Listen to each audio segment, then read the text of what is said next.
প্রকৃতি মানুষকে অনেক ধৈর্য ধরতে শেখায়।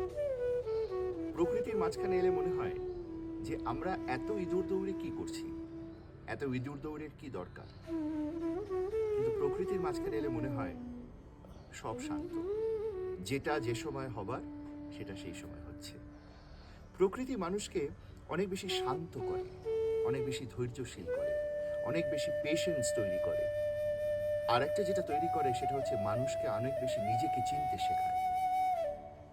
প্রকৃতির মাঝখানে এলে এটাও মনে হয় যে আমরা এই যে এত ইঁদুর দৌড়, এত কম্পিটিশন, এত একে অপরের প্রতি বিদ্বেষ, এটার অ্যাকচুয়ালি কোনো দরকার নেই।